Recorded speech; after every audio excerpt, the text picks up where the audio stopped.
So from being in the last few weeks, has Miracles that God had in my life.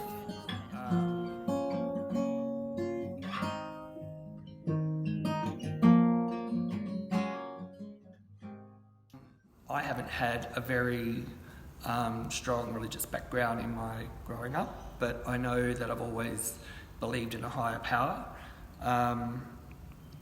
The miracles that God has had in my life, some I've noticed, some I haven't, and the one thing that He really has given me is the love in my heart that I was trying to fill with a lot of external factors, but it wasn't until I came into the love of Jesus Christ that I was able to love myself and the world around me, because I was very angry inside, had done a lot of sex, drugs and rock and roll, so to speak, and it got to a point in my life where it was at crisis point, and I either said, love me or kill me.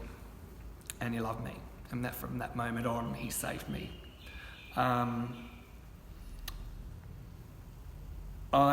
don't have any shame about discussing that. I think a lot of people in our community need to share their story more, so that other people, not just in our community, but the community at large, know that Jesus is love. That's what He is. There's no judgment. There's no love with conditions, it's just love. And since being at Mick, I've been able to grow, strengthen, and really embrace my faith in what life God wants me to have, and step into that life unreservedly and be so happy with who I am and the life that He's giving me and where I'm going in the direction. It's not without hurdles, but at the same time, I don't get anxious anymore. I don't have doubts anymore. I know that the Lord is my safety net and that He is always with me. And if something comes up, I just pray on it.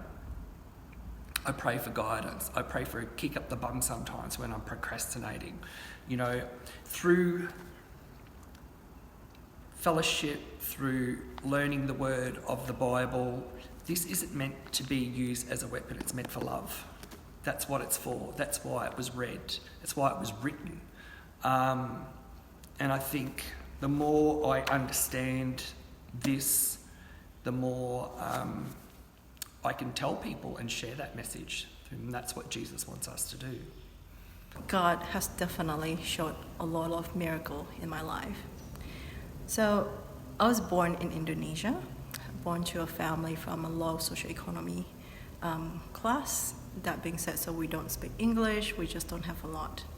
The first miracle in itself is the fact that I get to study in Canada for my undergraduate, and I graduated. I always wanted to work as a psychologist. So my understanding was I need to work for maybe about 5 to 6 years and save up and then apply for a master's degree. But once I graduated, I couldn't get my visa to stay in Canada. I was quite at loss. So I prayed and I heard God quite clearly. He wanted me to go to Singapore. I don't have family there. I'm not sure why Singapore other than, there's so many other different countries. Followed Him, trusted Him. So for those who know Singapore is a very progressive country. They're very strict in what they do. So you need to come in, get a work visa, then work for many years, then you can apply for permanent residence. Okay, so it's really up to them. So that's the way. But for me, when I arrived, I applied for the work visa. At the time, I haven't even got a job yet. And God's second miracle happened. The officer in the immigration offered me a permanent resident in a day. In a day. I know that it's not because of what I've done, it was God's, way. So that was amazing. Then I got a job in an organization working with mental health.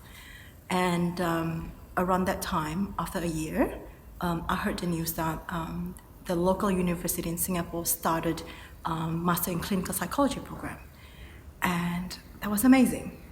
But then it's only been a year, so I didn't have enough money. And I just know that, to pay for 2 years full-time master degree and then not to work for 2 years is just not possible for me.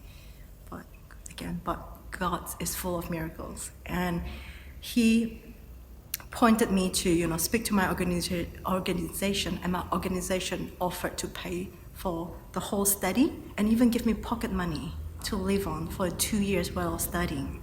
Isn't it amazing? Praise God.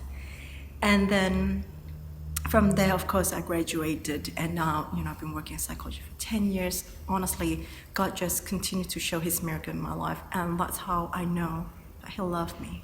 He truly loved me. There have been many specific times when I can think God has guided me throughout my life. And some of them, I think if I explain them, would sound too trivial, or you could brush them off as a coincidence. My genuine belief and my habit is that when I'm confronted with a choice or where I need to think about things, the first thing I try to do is silence myself and sit down and think, what would God want me to do in this situation?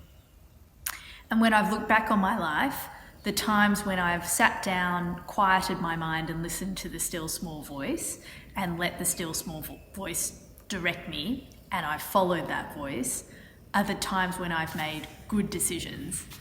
And when I've ignored that voice or been too busy and kind of shut out God's voice, then I've really got myself into trouble.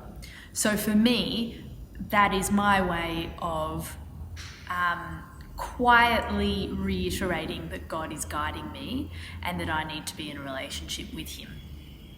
I dedicated my life to God, to Christ, at the age of 16. Loved God and was involved in the church. But deep down, I was struggling with my sexuality, attracted to the same sex, but I felt that it was a sin, it was brokenness. But for many years, I was able to push that aside, sweep it under the carpet and ignore and just try to pretend it wasn't there. And because I just wanted to please God with my life, with my lifestyle. But for many years, that ate away at me. And obviously hadn't grown up in a religious home. I had that mentality that same-sex attraction, that being homosexual, being attracted to the same sex is wrong. Even a loving relationship is sinful and wrong. And that had really conditioned my thinking. So even when I became a Christian, I could not accept that part of me, and it caused a lot of depression and anxiety. But anyway, in 2008, I was struggling, and I thought I can't do this anymore. I contacted some ministries that supposedly help people overcome same-sex attraction. That cure themselves of their sexuality and being gay, and I thought, well, at least it's a place where I can't fight this anymore, I can't hide it anymore. At least these are avenues where I can at least talk to someone. I can find people that could perhaps help me. Maybe there is hope, maybe I can change and be with a woman. There's hope, I can be free. But really, so I had counselling trying to help me to suppress my same-sex attraction. I was going to various other ex-gay groups where, like similar to Alcoholics Anonymous, where everything would have to be kept inside the house. We had to vow confidentiality, and we all discussed our struggle with same-sex sexuality and trying to encourage each other to fight our sexuality. But really, it really only made things worse. It didn't help me. Rather than trying to cure me of my sexuality, it just made things tougher and just more confusing. But in 2009, it just felt like the penny dropped. Someone had flicked the light on inside of me. And then, I had come across a gay Christian network and saw some Bible studies that same-sex relationships is a gift from God. God showed me that I'm fearfully and wonderfully made, that He loves me exactly for who I am, and that I don't have to change, and that in the right time, I will find that love and that companionship. And that was the start of a whole new journey. I experienced God's grace like I never had before. I really experienced His love and His grace over that period. And just like a big burden had been lifted off my shoulder, there was a release, there was a heaviness. This fear of this cycle of trying to please God, failing God, that all stopped. I realised that I am loved and accepted for who I am, that my sexuality was a part of how God had wired me up.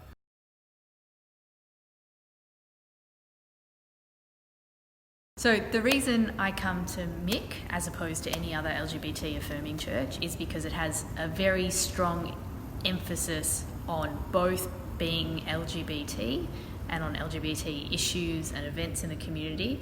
Plus it has a very good spirituality, a theology that sits well with me, and a very strong emphasis in growing me and the church community in our relationship with God. I can't find another church in Melbourne that has both of those together in the same church.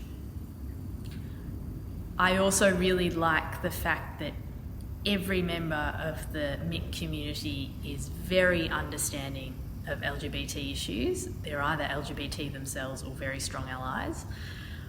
And they're generally very strong in their faith. So I feel I can grow both areas of my life really easily in a community that I feel really connected to. Has given me an environment to learn, grow, and strengthen my faith in Jesus Christ. It is an environment of non-judgmental people that are full of love, laughs, and laughter. I really enjoy my time here because if I don't come and visit for a week, I feel like I'm out of whack. We have new people coming in all the time, and they are mostly welcome, mostly loved, and they share their story, and there's no judgment. That's what I love about coming to MIC. It's a family that I have here in Melbourne because I'm originally from Queensland, so I feel just so home, worshipping, praising, and having such a lovely fellowship in the name of Jesus amongst these lovely people. Yeah, I couldn't be happier coming. Yeah, it's beautiful. I just love it. The loving culture and the Christ-centred mission of this church really just helped me just to really establish roots in this church and to really grow in my faith. This has been a place where I've been able to connect with other queer Christians, other LGBTIQ Christians. I've been able to connect with them in this church. I've been able to form some good, healthy friendships in this church, and ultimately, in Melbourne Inclusive, in this church, I've had the freedom to really get to know God and grow my faith. Just that organic freedom to really express my faith. I've been able to express my faith and serve God in this church where I haven't been able to do in other churches. Growing up in church, I spent a lot of time in church, and I'm very active in church when I was young. So I felt like the church, is really my family, which is great. Until when I found out about my sexual orientation, then I realized the church can only love me conditionally. A lot of them told me, they love me, but they, love the sinner, hate the sin. That was the theme I got over and over again. And some of my church members who would say they love me, they accept me, but they will still pray for me, pray my gay away. And some of them even go to the extreme that they say that, if I don't change, I'll burn in hell. And that was the family I grew up with. It was very hurtful. So naturally, I left church. I left, Christianity for a couple of years. It was a very dark moment. Then when I decided that I'll start again, but it's not the same, because when I start to go to another regular church, they are more tolerant to LGBTQ, but don't say, don't tell, don't mention it. So I felt I have to then, to be in church, then I have to be in a certain way. I have to cover a part of my identity. I cannot share about my love relationship. I can only talk about career. So I felt very restricted, and I felt like a minority. And when there's an opening in the ministry, because I work as a psychologist, they really want me to help them with the ministry and counseling. Great, accept. Here it goes, accept. I will never be able to talk about my orientation, and also I have to really, really pray and fast. Hopefully God will show me the right way. Yeah, it was different. It was really different. It was difficult too, because I felt, being in that church, I felt I'm not wholesome. I felt I'm not good enough. I felt like I'm a fake. So until I found this church, which is very, very inclusive. When we talk about inclusive, it's not about tolerance. It's inclusive in the sense that we celebrate who we are wholly and fully and without condition. That's when I felt that I can flourish again.